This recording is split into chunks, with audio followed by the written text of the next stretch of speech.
Central market है, ये इस चीज से हमारा जुड़ाव सिर्फ राजनीतिक या पॉलिटिकल नहीं है।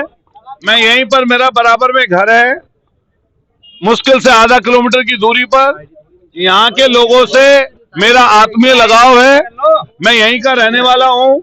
हम लोगों ने बचपन यहीं से गुजारा है, यहीं पर हम लोग इन्हीं गली मोहल्लों में खेलकर बड़े हुए हैं, यहीं पर पढ़ाई की है, यहीं पर सामान खरीदते आए हैं, तो यहाँ से लगाव अलग तरीके का हमारा है। और मैं हम लोग पहले दिन से व्यापारियों के साथ खड़े हैं।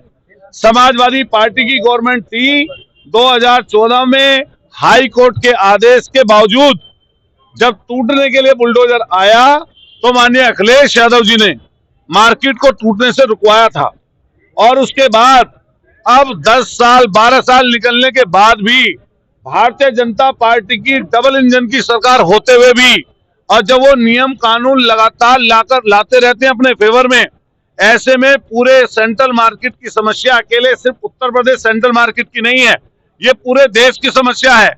रेजिडेंशियल इलाकों में रोजगार न होने के कारण बड़ी संख्या में लोग रेजिडेंशियल इलाकों में छोटी छोटी दुकानें करके अपना व्यापार, अपना जीवन यापन कर रहे हैं। लेकिन ये सरकार हर तरीके से फेलियर की तरफ है। अपने कुछ चंद बड़े उद्योगपति साथियों को बचाने के अलावा, उसके अलावा इनका बाकी किसी लोगों से मतलब नहीं है। अब अभी अगर इन लोगों ने अगर तेल की कीमतें अगर घटाई नहीं और उसके अलावा 10 रुपए टैक्स, जितनी बड़ी कंपनियां थी रिलायंस से लेकर और कंपनियां, उनको लाभ देने का काम किया। इसी तरीके से अपने उद्योगपति, बड़े उद्योगपतियों को तो मदद करने का एक काम करती है अडानी और अंबानी जैसे लोगों को, लेकिन जो हमारे देश की रीढ़ है, जो हमारा व्यापारी है, जो छोटे छोटे काम करके जीवन यापन कर रहे हैं, देश जिससे चल रहा है, उनकी मदद ये सरकार नहीं करना चाहती।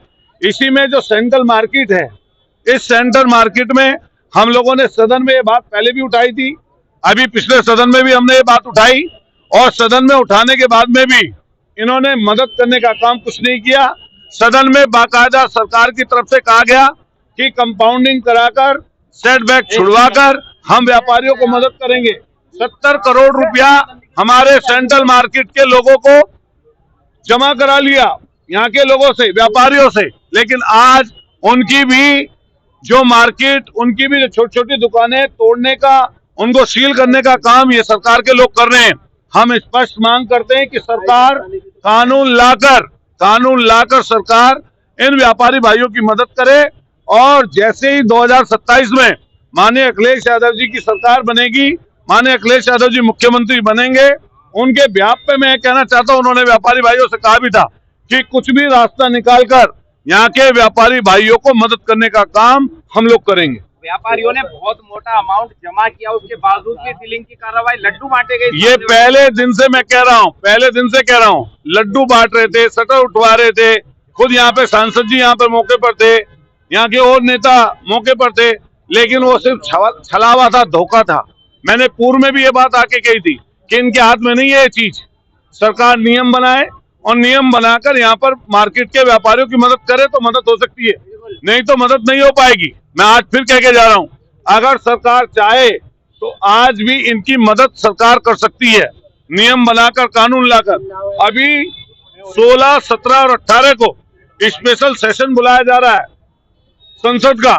मैं कहना चाहता हूँ, सरकार से मांग करता हूँ, उस 16, 17, 18 में जब महिला आरक्षण बिल के बारे में चर्चा होनी है, वहीं हमारे देश के आदरणीय प्रधानमंत्री जी से हम मेरठ की तरफ से रिक्वेस्ट करते हैं कि वो उसी महिला आरक्षण बिल के समय जो 3 दिन चर्चा होगी, ऐसे पूरे देश के और खास तौर से मेरठ के व्यापारियों को बचाने के लिए कानून लेकर आए और संसद के दोनों सदनों से पास कराकर उस पर राष्ट्रपति जी की मोहर लगाकर और 9वीं अनुसूची में डालकर माननीय सुप्रीम कोर्ट के आदेश को चेंज करने का काम करें, जिससे कहीं ना कहीं व्यापारी भाइयों को लाभ मिल सके। सरकार क्यों व्यापारियों की मजबूरी नहीं समझ पा रही है? वो ये सोचते हैं तो तुम्हें वोट देंगे ही, तो इनकी चर्चा क्यों? जब उनके दिमाग में ये बात आ गई कि ये तो कुछ भी कर लो, आपको ही वोट देंगे, तो इस कारण से सरकार गलतफहमी में है। जनता अगर बनाना जानती है तो जनता हटाना भी जानती है। और निश्चित रूप से आप मान के चलिए इनके बुरे दिन शुरू हो गए हैं। अगर ये इस तरीके से कर रहे हैं लगातार जगह जगह पर तानाशाही, इनके बुरे दिन शुरू हो गए हैं और निश्चित रूप से सरकार बदलेगी।